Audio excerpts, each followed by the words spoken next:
E a semana passada nós conversamos sobre o capítulo 1 do livro de Coríntios. Essa semana vamos conversar sobre o capítulo de número 2. Eu queria que a Roberta colocasse para nós. Estamos falando da igreja de Coríntios, uma igreja neotestamentária, uma igreja do Novo Testamento, uma igreja problemática, uma igreja nova, uma igreja que o apóstolo Paulo, na sua segunda viagem missionária, ficou por 1 ano e 6 meses nessa cidade, 18 meses, pregando a palavra de Deus. E depois ele foi para outro campo missionário, deixou líderes nesta igreja, mas a igreja começou a tomar rumos diferentes, começou a ter práticas diferentes, a igreja se misturou com a questão filosófica que era muito forte naquele tempo, por causa de Sócrates, de Platão, e a igreja dentro de si tinha partidos, o partido fundamentalista, o partido de Paulo, o partido de Apolo, o partido de Pedro e o partido de Cristo. Nós falamos um pouco sobre isso.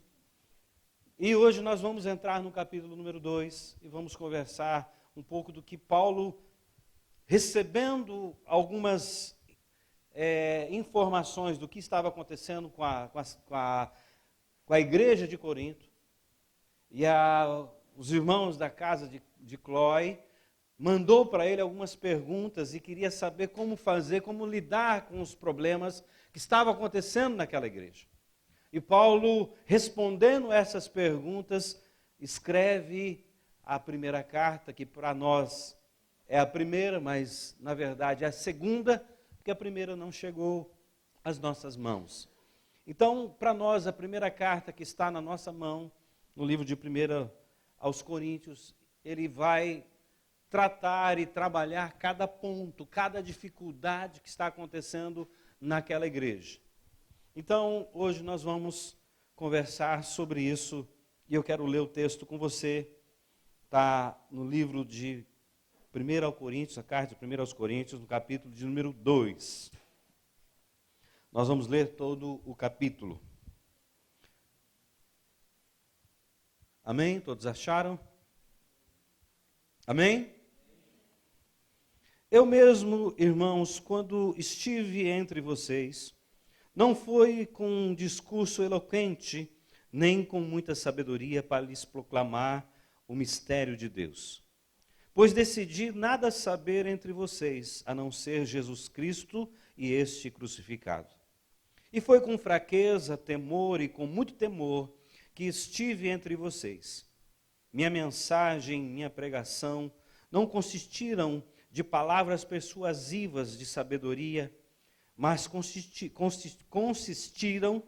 de demonstração do poder do Espírito, para que a fé que vocês têm não se baseie na sabedoria, não se baseasse, na sabedoria humana, mas no poder de Deus.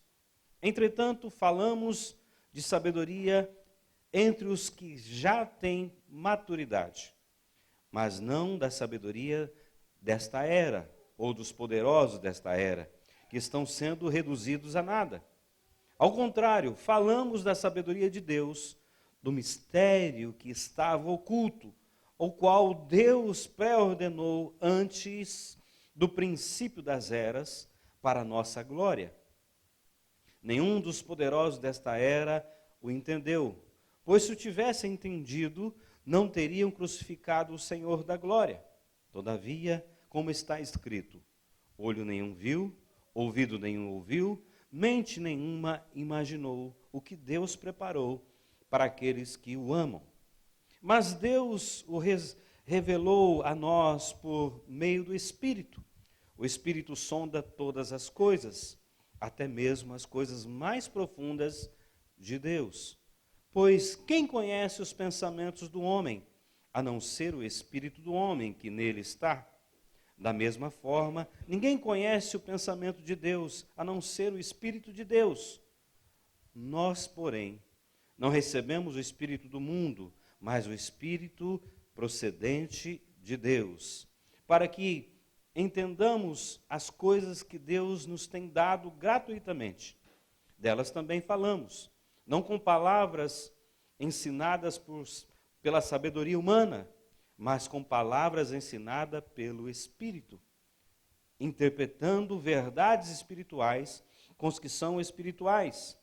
Quem não tem o Espírito não aceita as coisas que vêm do Espírito de Deus, pois eles são loucura, e não é capaz de entendê-las, porque elas são discernidas espiritualmente.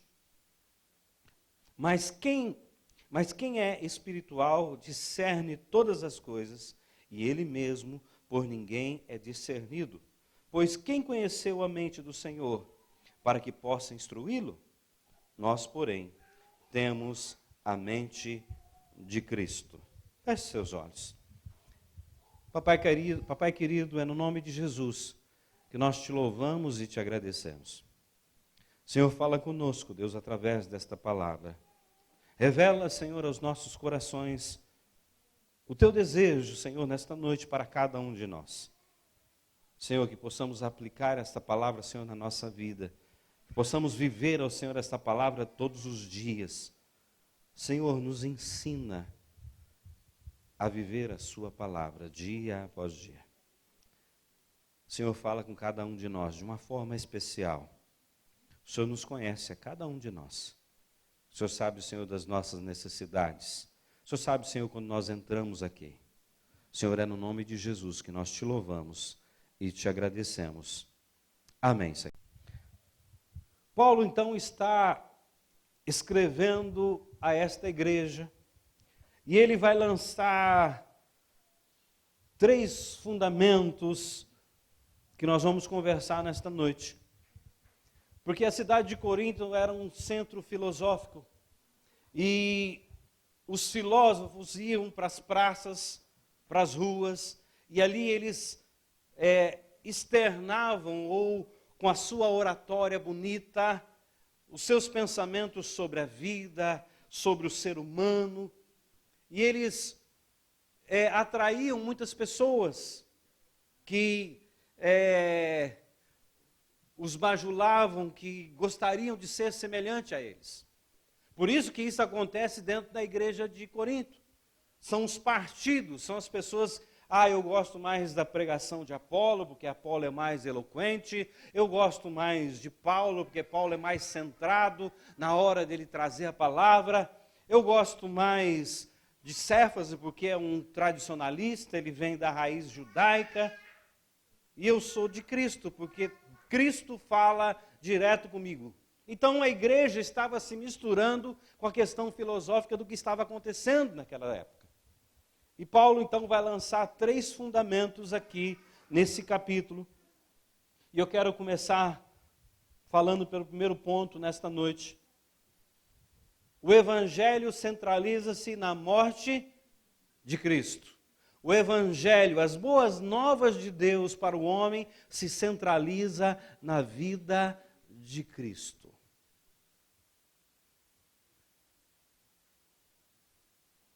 Há muito tempo, a igreja ela tem tomado alguns rumos e ela tem caminhado por algumas vertentes diferente do que Cristo.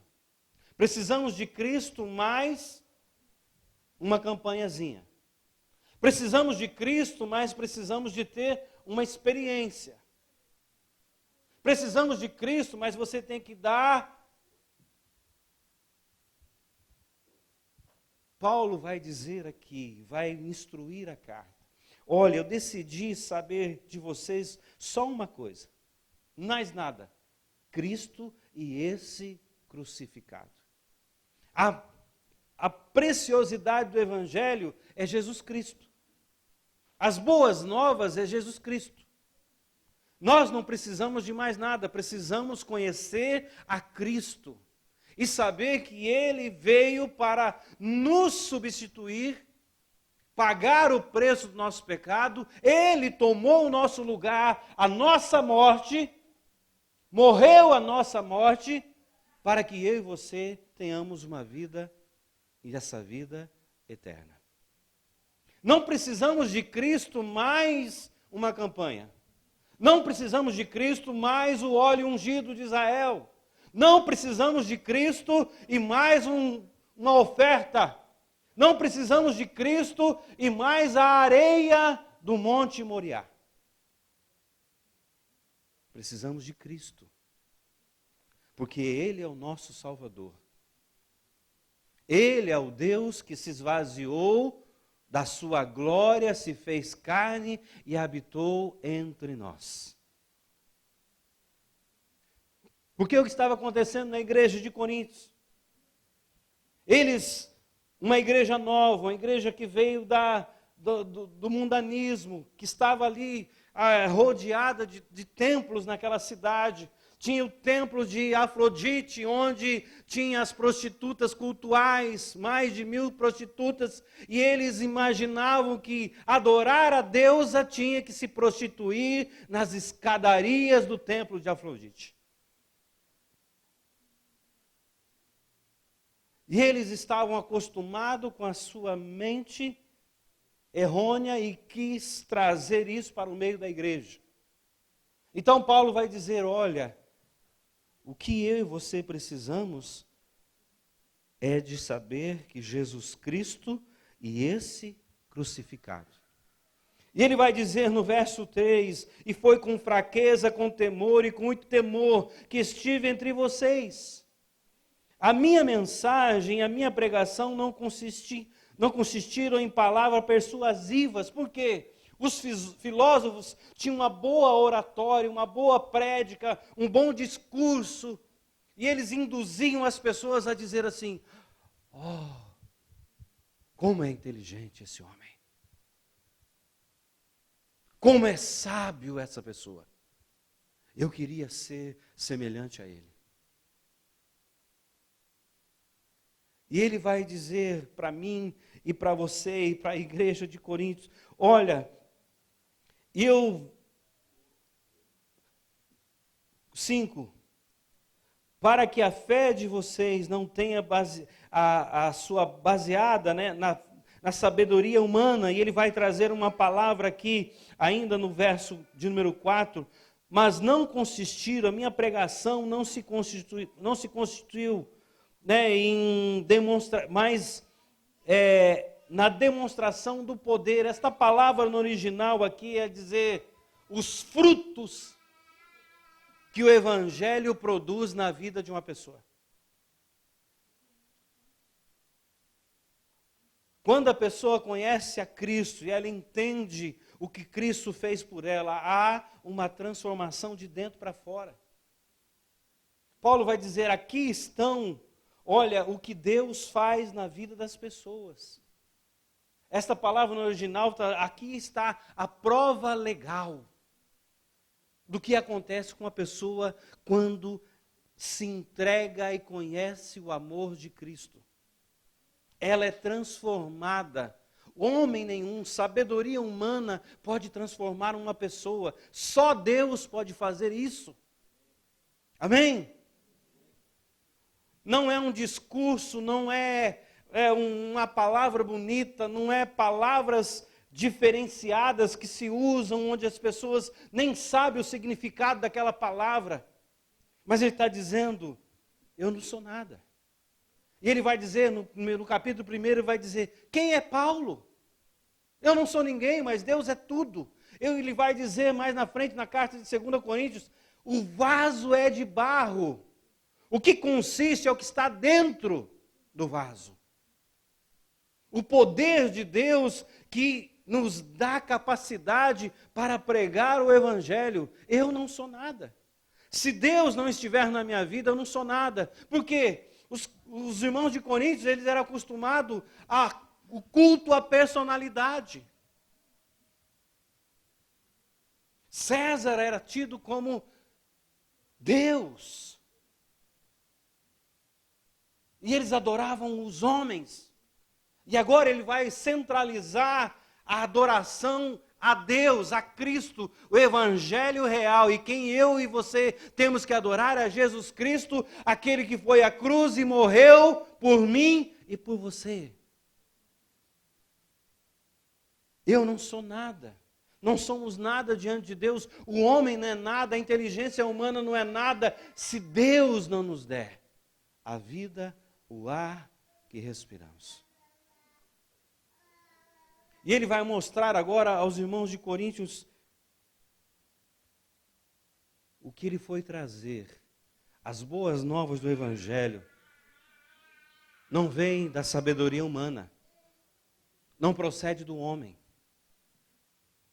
O homem não pode levar uma pessoa a mudar de vida. O homem não pode levar um viciado a deixar as drogas.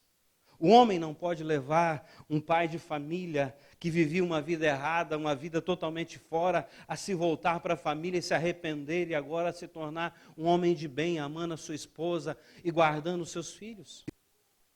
A sabedoria humana não pode levar uma pessoa que vivia na idolatria, ou que vivia na feitiçaria, ou que vivia no espiritismo, a se libertar de tudo isso e se prostrar diante de Jesus Cristo e dizer: esse é o Senhor, esse é o meu Deus, é para Ele que eu entrego a minha vida, é Ele que me dá a vida, Ele que me dá sustento, Ele que me dá o trabalho.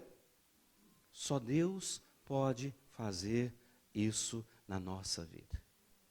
Amém? Então o Evangelho é centralizado na morte de Jesus Cristo. Ele morreu, pagou o preço, Ele se colocou no meu e no seu lugar. O homem não pode fazer isso.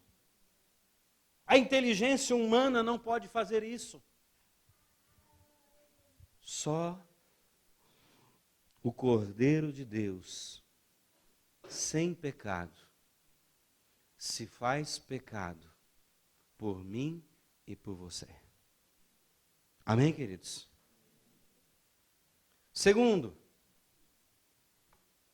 o Evangelho é parte do plano eterno de Deus. Não foi um plano B, que Deus errou no começo da criação, colocou Adão e Eva lá, não deu certo, então agora nós vamos fazer o plano B. Não é isso.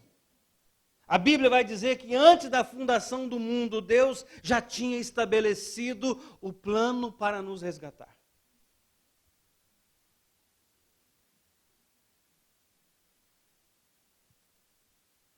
Foi um plano eterno de Deus. E aonde vai dizer isso? E aonde a Bíblia está nos ensinando? No verso 6 ele diz: entretanto falamos de sabedoria entre os que já têm maturidade. O que é essa palavra maturidade aqui? Não é uma classe de pessoas espirituais ou crentes mais entendidos, ou crentes mais conhecedores da verdade, não. Aqui ele vai fazer a distinção daqueles que conhecem a Deus, aqueles que foram transformados pelo poder de Deus, que viviam uma vida lá fora e hoje estão vivendo na graça de Deus. E ele vai agora trabalhar esta questão junto com os irmãos aqui. Ele vai dizer aqui no verso 7, ao contrário, falamos da sabedoria de Deus, do mistério de Deus que estava oculto, para o qual Deus pré-ordenou antes dos princípios das eras. Antes, eles aguardavam a vinda do Messias, havia uma promessa. O Messias viria. Então todos olhavam para frente, aguardando a promessa, o Messias virá, da raiz de Davi virá o Messias, o libertador, o rei. O Messias veio. E nós temos agora um novo testamento, a nova aliança na nossa mão, nós temos agora o relato que Jesus já veio, então nós olhamos para o que já aconteceu.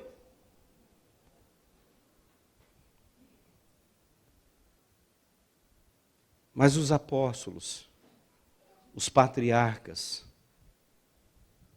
eles estavam olhando para frente. E os apóstolos andou com Jesus, mas naquele tempo ainda, nos 3 anos, eles não conheciam. Não sabiam do que Jesus estava falando, porque ainda estava em oculto esta verdade. Muitos de nós tivemos uma experiência com Cristo, aceitamos a Jesus Cristo, nos batizamos, entendemos o amor de Cristo, estamos vivendo uma vida com o Senhor, mas ainda temos alguns pensamentos errados. Ainda temos algumas práticas erradas. Tem alguns ainda que falam, vixe, né? Porque acostumou, é um costume. Acostumaram.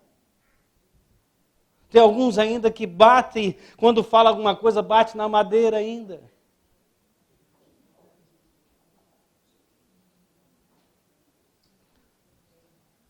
Tem alguns que não pode ver um gato preto passar na frente. Não passa ainda debaixo de escada. Crendice popular. Tem Cristo, mas ainda tem aquele ranço da vida errada que tinha. Porque não entendeu completamente o libertador, não experimentou a graça total, os seus olhos ainda não foram abertos. Por quê? Estamos num processo.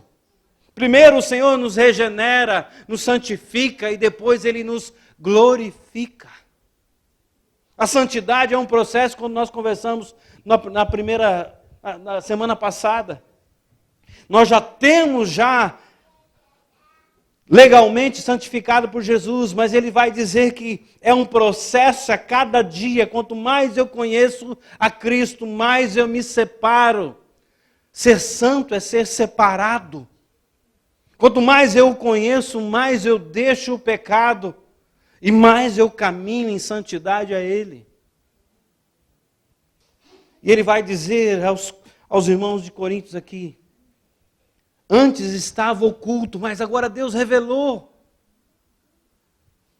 A cruz é loucura para os judeus, porque os judeus estavam esperando um rei forte, um rei que ia libertar Israel do domínio de Roma, que ia vir com poder, ia ter a sua tropa, ia ter o seu exército, ia lutar contra Roma, ia libertar aquele povo. Mas eles não estavam esperando um rei que seria morto numa cruz.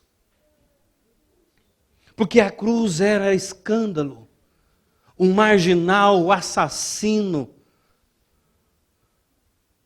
Ele morria na cruz. Era um escândalo. Então, para os judeus, a cruz era escândalo. Para os gregos, era loucura. Era imaginável. Com a sabedoria humana, com a sua oratória bonita, com as suas palavras persuasivas. Pensar num libertador que morreu numa cruz era loucura. Para muitos de nós é loucura. Para o mundo aí fora é loucura. Para o mundo aí fora, no domingo tiraram 1 hora ou 2 horas para estar no meio de pessoas que amam a Deus e ouvir uma palavra todo domingo. É loucura. Você está perdendo a sua vida, você poderia estar com a sua família na praia, você poderia sair para viajar, você poderia estar num shopping gastando o seu dinheiro, mas você está num lugar fechado, num ambiente fechado, ouvindo uma pessoa por 40 minutos, por 50 minutos, cantando louvores, dançando. É loucura. E ainda você oferta nessa igreja, e ainda você dá o seu dízimo nessa igreja. Você poderia gastar com você, comprar uma roupa nova, comprar um carro novo, pagar a prestação da sua casa. Isso é loucura. Para aqueles que estão lá fora. Porque não conhecem a Cristo. Porque ainda os olhos deles não viram. Os ouvidos não ouviram, a mente deles não imaginou o que Deus tem preparado para eles. Vai dizer aqui, no verso 8, nenhum dos poderosos desta era o entendeu, pois se o tivesse entendido, não teriam crucificado o Senhor da glória. Se os homens e as mulheres aí fora entendessem e conhecessem o plano maravilhoso de Deus, não cabiam pessoas nesses lugares. Mas eles não entendem. A percepção humana não revela Deus. Os ouvidos humanos, os olhos humanos, a mente humana não compreende as coisas de Deus. Deus não é revelado pelo homem. Deus se auto-revelou para mim e para você. Se Ele não fizesse, nós não entenderíamos, nós não conheceríamos. Se as autoridades judaicas soubessem quem era Cristo, não teria crucificado. Se as autoridades romanas soubessem quem era Cristo, não teriam crucificado. Mas os olhos deles não conseguiram ver a Jesus Cristo. Os seus ouvidos não conseguiram ouvir a mensagem que Cristo pregava. A mente deles, mais intelectuais que eram, não entendiam o plano maravilhoso de Deus.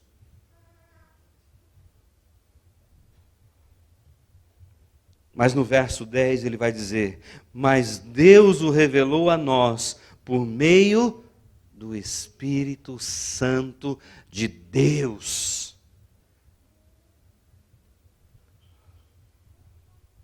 Coloca o terceiro para mim, por favor.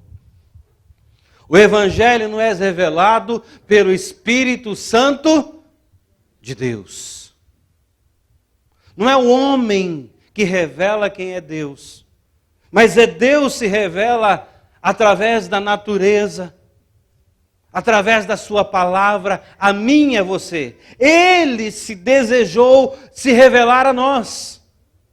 Ele veio à nossa busca. Ele veio nos resgatar. Partiu dele e ele se revelou a nós. Esse mistério que antes estava oculto, agora é revelado a mim e a você. Porque quando eu e você aceitamos a Cristo como Senhor e Salvador da nossa vida, Ele vem morar dentro de nós. O Espírito Santo de Deus nos sela, dizendo: você é meu. Você tem o selo de Deus. Eu comprei com o meu sangue. Você é propriedade exclusiva de Deus.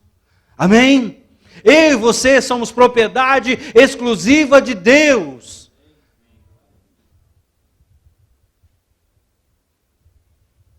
Por isso que o medo não pode tomar conta da nossa vida. Nós sabemos para onde nós vamos. Nós sabemos o que está nos esperando.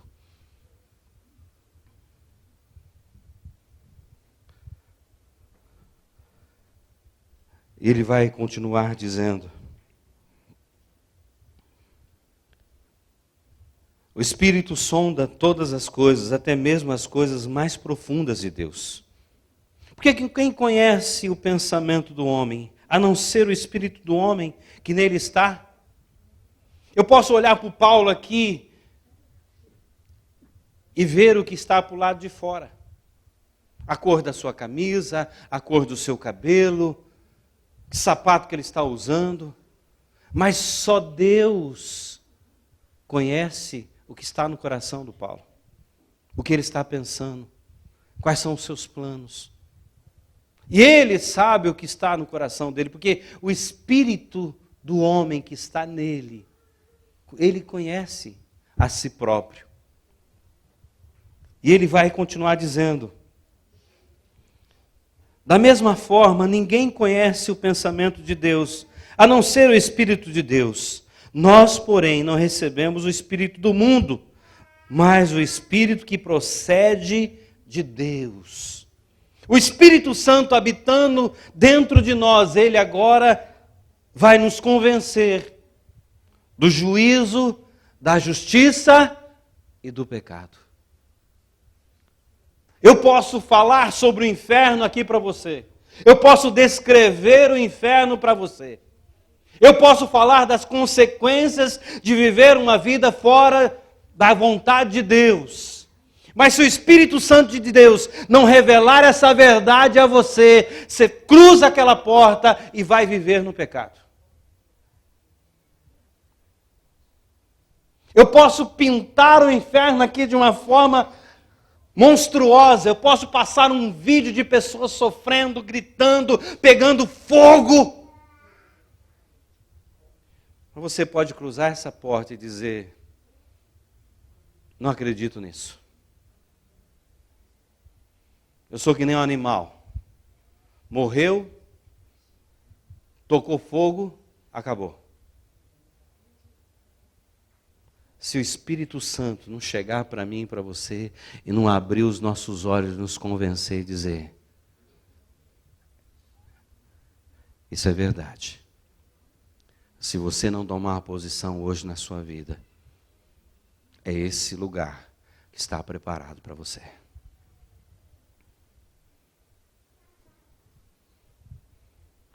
Os olhos humanos, os ouvidos humanos, a mente humana não nos revelará quem é Deus.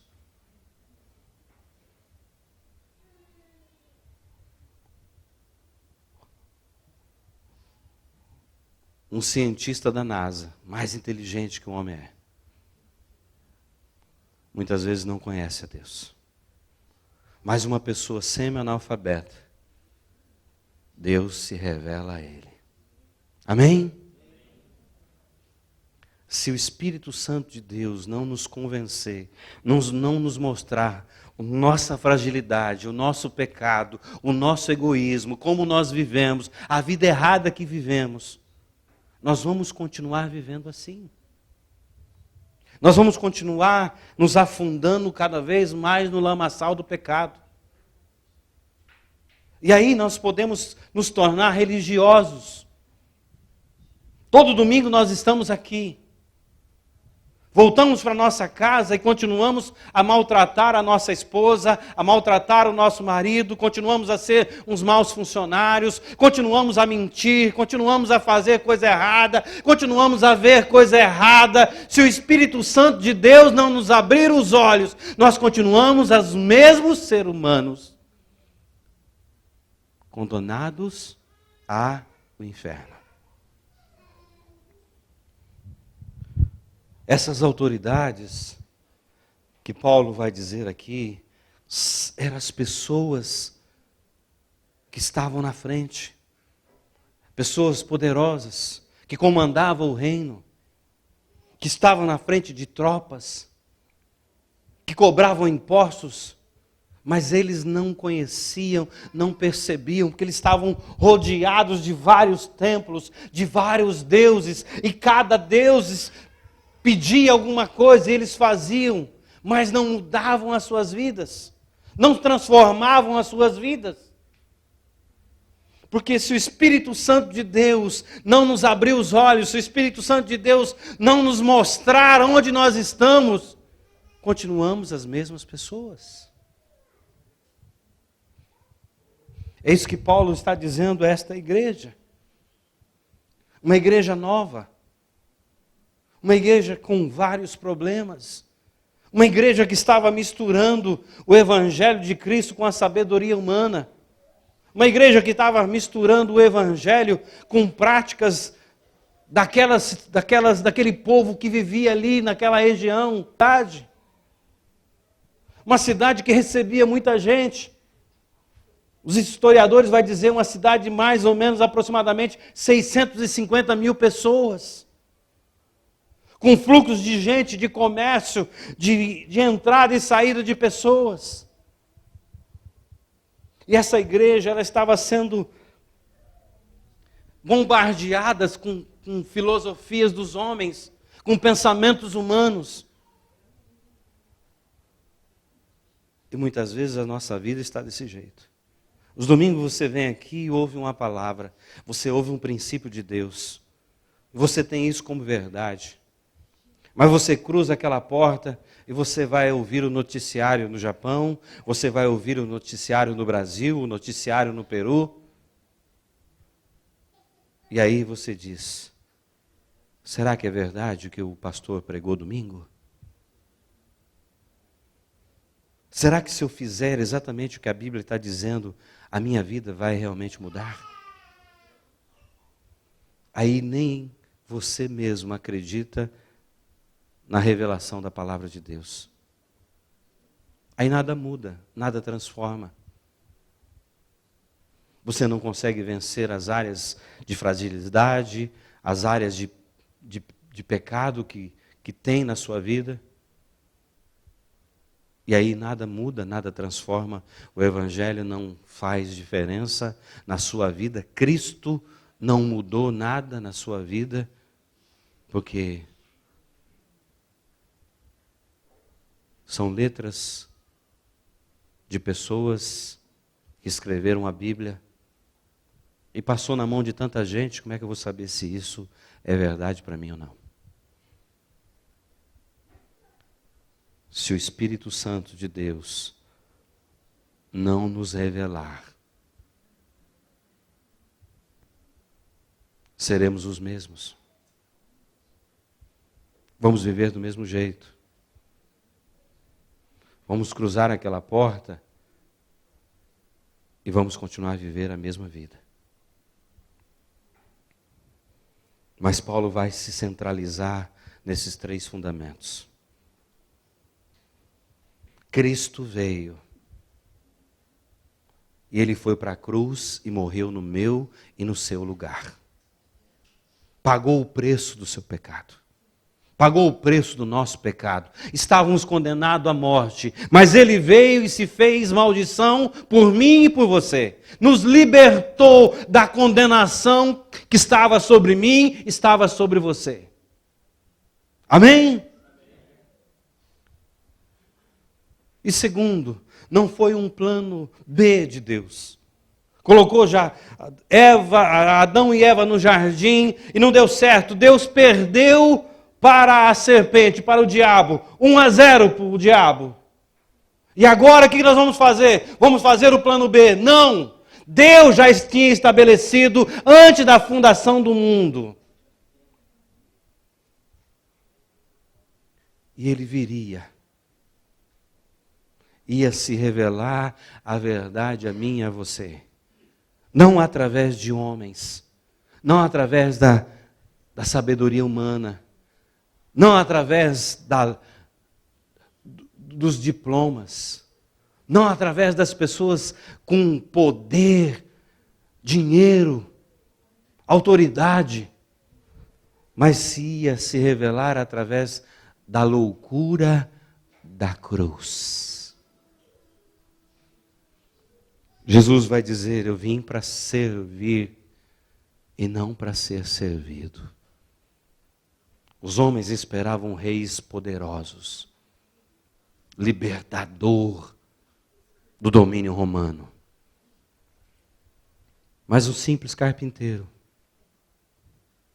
começou a pregar e mostrar o amor e fazer prodígios, milagres e maravilhas.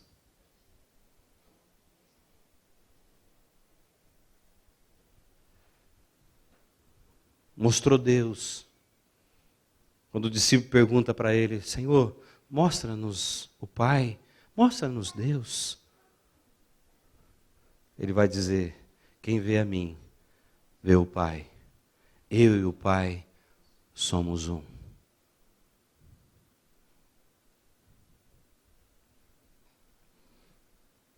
Mas esta verdade, nós só entendemos ela através da revelação do Espírito Santo de Deus. Quando o Espírito Santo de Deus vem habitar dentro de nós, Ele vai nos mostrar quem nós somos de verdade. Egoístas, fazemos de tudo para nos dar bem, colocamos a culpa que é nossa nos outros. Sempre queremos dar jeitinho para ficar bem na fita, para ficar bem com todo mundo. Nunca falamos a verdade. Nos escondemos atrás da mentira. Mas quando o Espírito Santo de Deus vem e habita dentro de nós, faz morada dentro de nós, aí nós reconhecemos quem nós somos. Entendemos o plano maravilhoso de Deus, a graça de Deus na nossa vida. Nos rendemos a Ele. E aí nós somos gratos por tão grande amor, que nós falamos para o Senhor, seja feita a sua vontade na nossa vida. Eu quero viver para te agradar. Eu quero viver para te louvar. Os meus projetos, Senhor, os meus planos, eu coloco nas suas mãos, porque eu sei que nas suas mãos é bem melhor do que nas minhas próprias mãos. E viver a vida que o Senhor tem para mim é bem melhor do que a vida que eu imagino, do que eu penso para mim. Eu agora vou parar de correr atrás do vento, vou parar de correr atrás das coisas e vou me prostrar diante do Senhor e ouvir do Senhor e aprender do Senhor e buscar o Senhor com intimidade todos os dias da minha vida. E aí eu me torno uma pessoa melhor, um cidadão melhor, um marido melhor, uma esposa melhor, um filho melhor. Porque eu não vivo mais de aparência. Eu não vivo mais pensando o que os outros vão pensar de mim.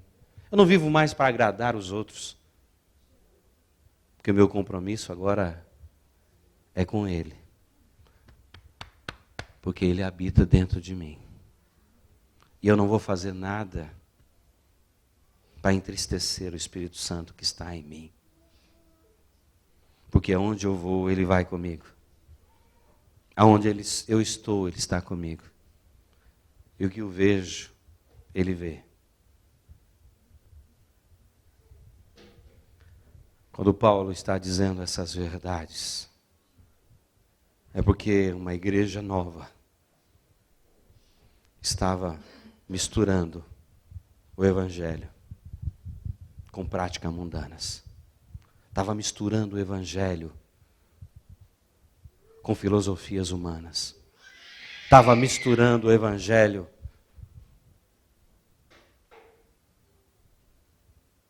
com coisas que as pessoas deveriam praticar. E hoje, infelizmente, nós vivemos na igreja. Só o Evangelho não basta. Precisamos de Cristo. Mais algo. E não é verdade. Só o Evangelho de Cristo para nós basta. Só a morte vicária de Cristo para mim e para você basta. Só a libertação de Cristo para mim e para você basta. Amém, queridos? Fique de pé, por favor. Quero chamar o louvor aqui à frente.